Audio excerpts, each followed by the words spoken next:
Cette histoire s'est déroulée il y a exactement 40 ans, et je vous raconte ceci seulement maintenant pour une raison très simple. Jusqu'à l'année dernière, je vivais en dehors de Oaktown. J'ai décidé d'y retourner, histoire de me replonger dans mon enfance. La ville avait changé, elle était plus moderne. Je suis passé devant mon ancienne maison. J'ai donc décidé de m'arrêter pour prendre le temps de saluer mes nouveaux propriétaires.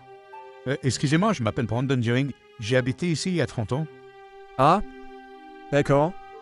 Il me referma la porte dessus. Je me mis à rire et repartis.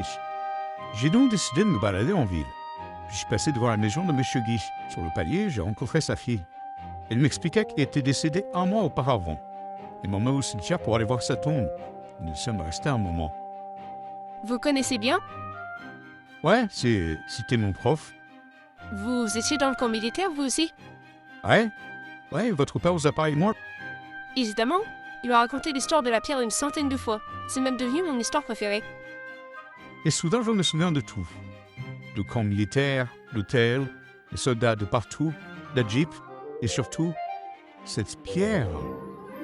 Et soudain, je me mis à rire bêtement, à mesure que les souvenirs me revenaient.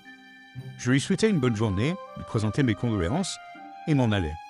Je marchais dans la ville, sans destination précise, juste pour marcher, et je finis par me retrouver dans la forêt. Une fois dans la forêt, un grand silence soudain.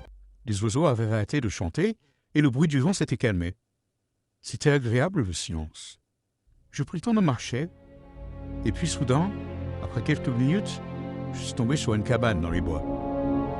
J'ouvris la porte, par simple curiosité, j'entrais, toujours armé du même zippo que j'avais acheté il y a 40 ans.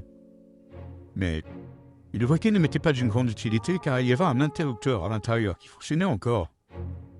J'avais peur, parce que si l'interrupteur fonctionnait, ça voulait dire qu'il y avait quelqu'un qui était ici il n'y a pas longtemps. Le sol de la cabane était en bois, et il y avait des armes entreposées ça et là.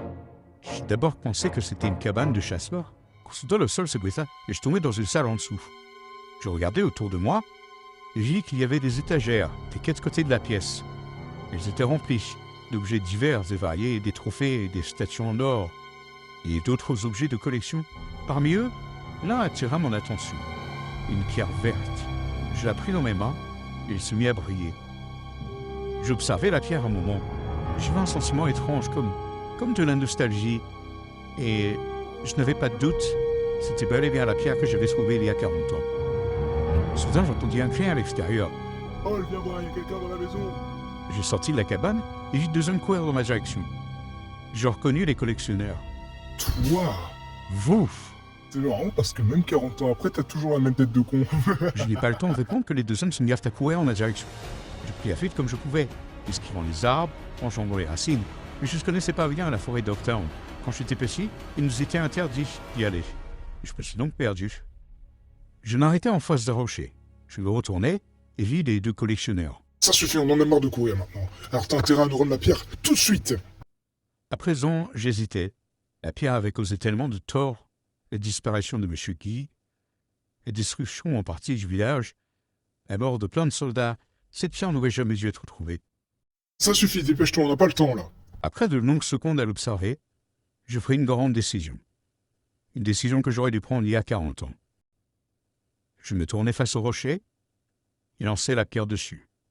Elle se brisa dans une explosion qui nous projeta moi et les collectionneurs en l'air. Je me relevai, les débris verts lumineux étaient éparpillés partout autour de nous. J'avais enfin détruit la pierre. Mesdames et messieurs, cette histoire est maintenant terminée. J'espère que cette histoire vous a plu. Si c'est le cas, n'hésitez pas à liker, vous abonner et à partager. Moi je vous dis à très bientôt pour de prochaines vidéos et histoires. C'était Valetev, et à la prochaine les gens.